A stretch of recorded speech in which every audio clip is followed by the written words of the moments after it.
Elon Musk thought he could dismiss Jasmine Crockett with a racist stereotype. What happened next cost him $47 billion and changed everything. The Tesla headquarters in Austin was buzzing with its usual energy. Engineers rushing between meetings, executives checking stock prices on their phones, and somewhere in the back offices, a live stream was playing on multiple screens. It was a House subcommittee hearing on electric vehicle subsidies and government contracts. Routine stuff until Representative Jasmine Crockett stepped up to the microphone. Musk wasn't even supposed to be watching. He had back-to-back meetings with the board, a call with Shanghai, and 3 interviews lined up. But something about the hearing caught his attention. Maybe it was the way Crockett carried herself. Calm, measured, but with an edge that suggested she wasn't here to play games. She wore a navy blazer, her hair pulled back, and when she opened her folder, you could see pages of highlighted documents, tabs, sticking out like she'd been preparing for this moment for weeks.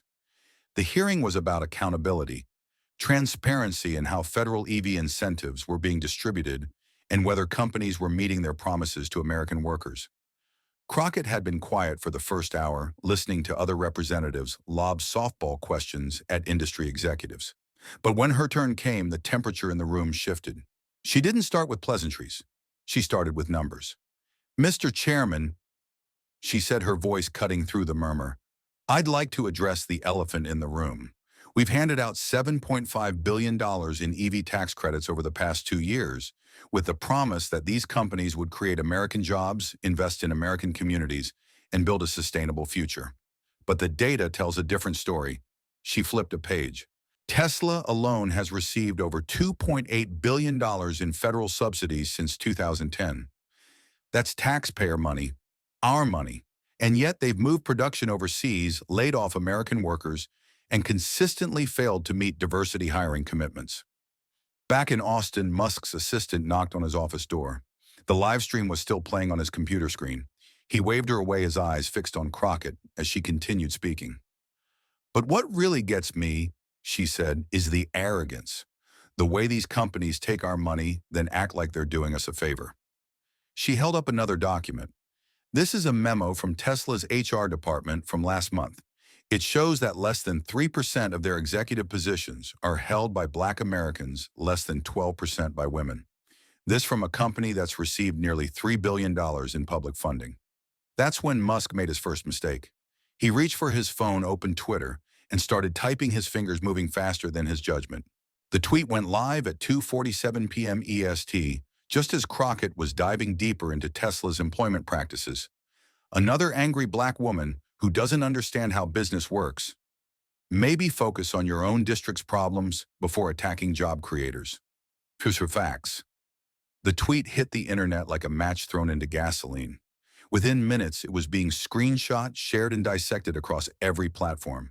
But Crockett wasn't on Twitter.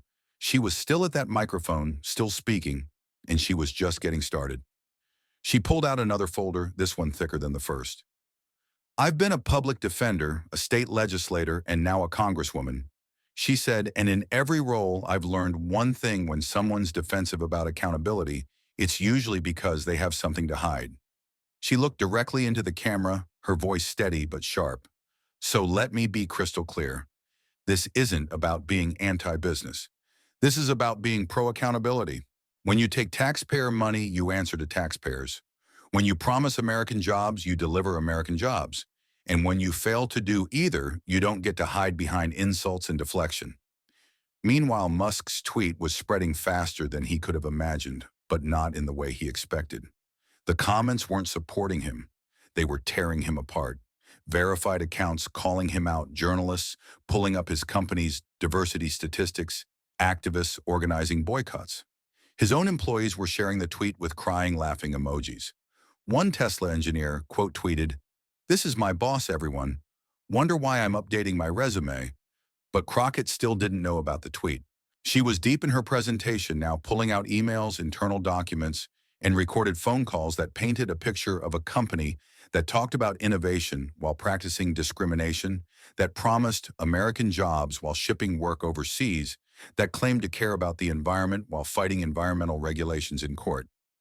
The turning point came when she held up a single sheet of paper.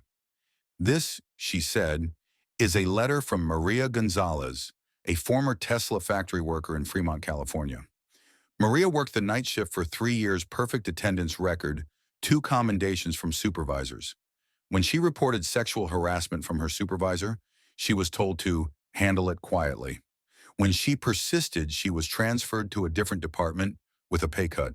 When she filed a formal complaint, she was fired. Crockett's voice didn't rise, but it carried more weight now.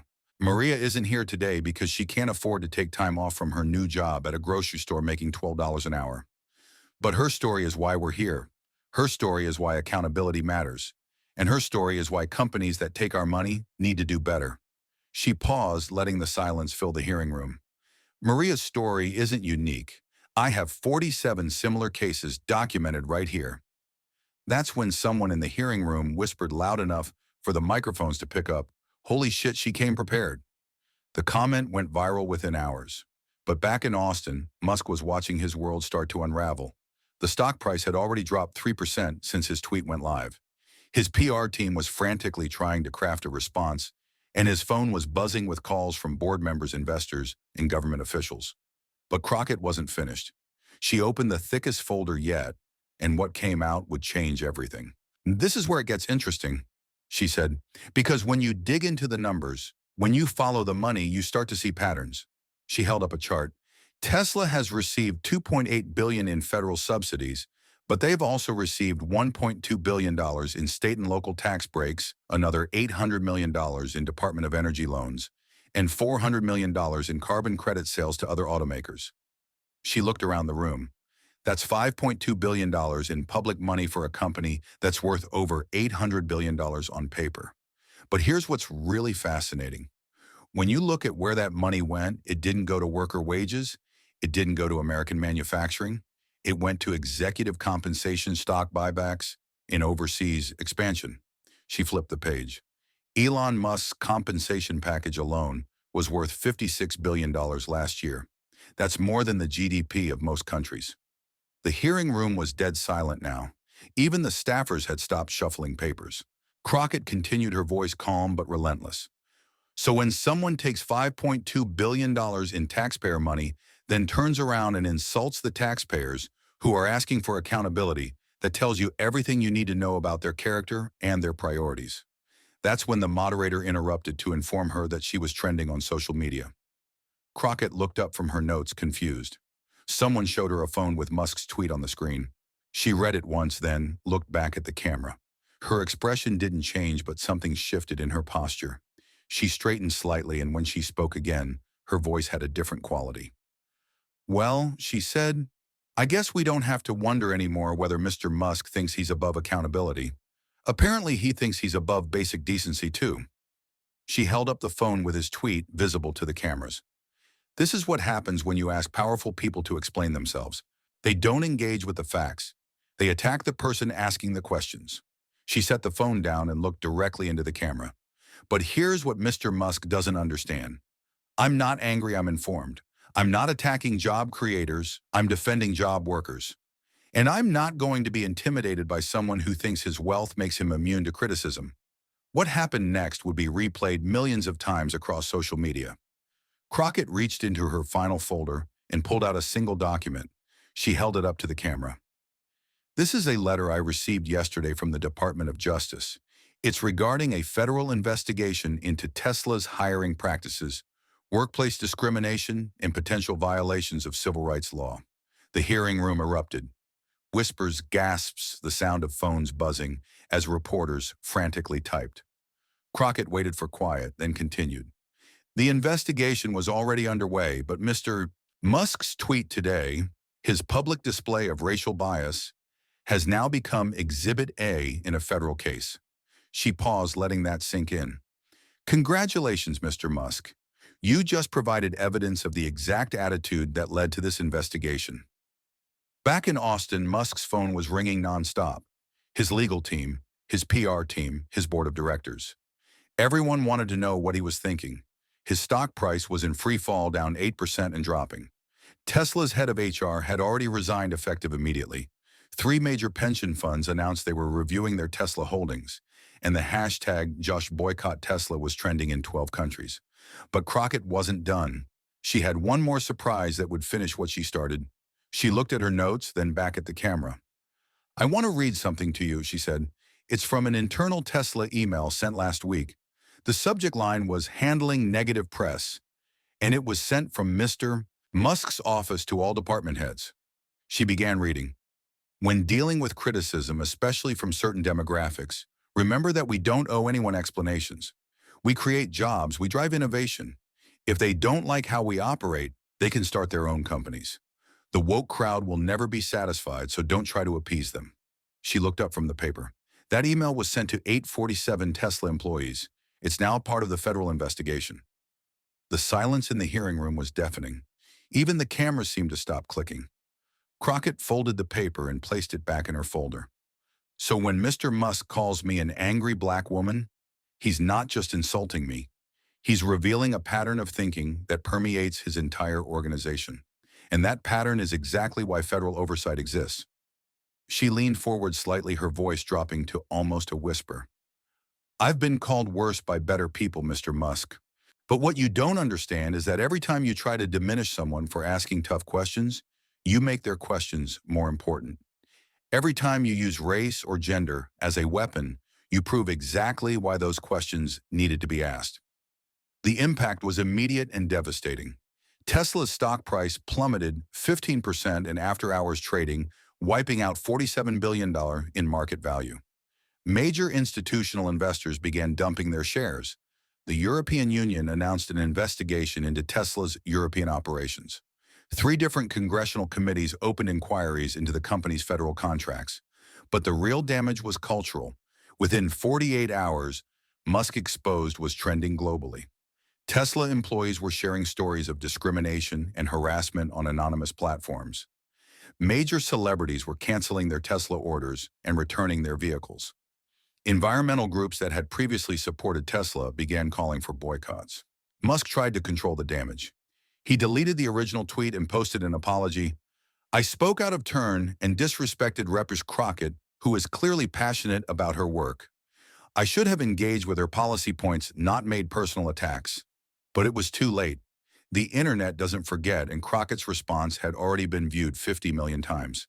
The apology tweet got ratioed within an hour, receiving 200,000 replies compared to 12,000 likes. The top reply was from Crockett herself. "Apologies are meaningless without accountability. Actions matter more than words, and your actions have spoken volumes." That tweet got 2.3 million likes and 800,000 retweets. Within a week, the consequences were staggering. Tesla lost 3 major government contracts worth $2.1 billion.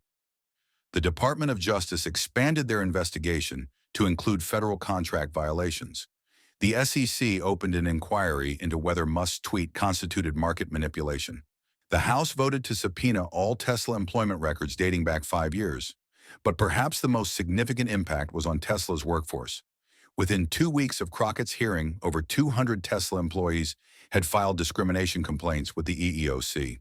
The company's Glassdoor rating dropped from 3.8 to 2.1 stars. 3 class action lawsuits were filed on behalf of current and former employees. Musk's personal brand took an even bigger hit. Major advertisers pulled out of X, formerly Twitter, costing the platform an estimated $75 million in revenue. His other companies, SpaceX and Neuralink, faced increased scrutiny from federal regulators. His net worth dropped by $23 billion as Tesla stock continued to fall. Meanwhile, Crockett's star was rising. She was invited to speak at major universities. Her committee assignments were expanded. She received endorsements from civil rights organizations across the country. But more importantly, her investigation led to real change. Tesla was forced to implement new diversity hiring practices, pay $50 million in settlements to affected employees, and submit to federal monitoring of their workplace policies.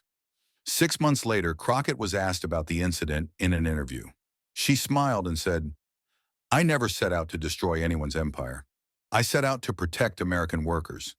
When someone attacks you for doing your job, it usually means you're doing it right." Mr. Musk made a choice to respond with racism instead of facts, and he's dealing with the consequences of that choice. The interviewer asked if she felt vindicated. Crockett shook her head. This was never about vindication. It was about accountability. Mr. Musk learned what a lot of powerful people eventually learn, that wealth doesn't make you immune to consequences and influence doesn't make you immune to criticism. When you take taxpayer money, you answer to taxpayers. Period. Shiwoin. Today, Tesla's stock has partially recovered, but the company operates under federal oversight. Musk rarely tweets about politics anymore and has implemented diversity training for all executives. The Department of Justice investigation resulted in the largest workplace discrimination settlement in automotive industry history and new federal guidelines for companies receiving government subsidies. But the real victory, according to Crockett, wasn't the money or the policy changes. It was the message sent to other powerful figures who think they can dismiss criticism with personal attacks. Every young person, especially young women and people of color, who saw that exchange learned something important. She said, "Your voice matters, your questions are valid, and no one's wealth or status makes them untouchable." The story became a case study in business schools about the power of social media accountability and the importance of corporate responsibility. It's taught in law schools as an example of how discrimination cases develop. It's referenced in political science courses as a demonstration of effective congressional oversight. As for Maria Gonzalez, the Tesla worker, whose story Crockett shared, she received a settlement that allowed her to go back to school. She's now studying labor law and hopes to work for the EEOC. Representative Crockett didn't just tell my story, Maria said. She made sure it mattered. She turned my pain into purpose and my silence into change. The hearing that started as routine oversight became a masterclass in preparation, accountability, and the power of refusing to be intimidated.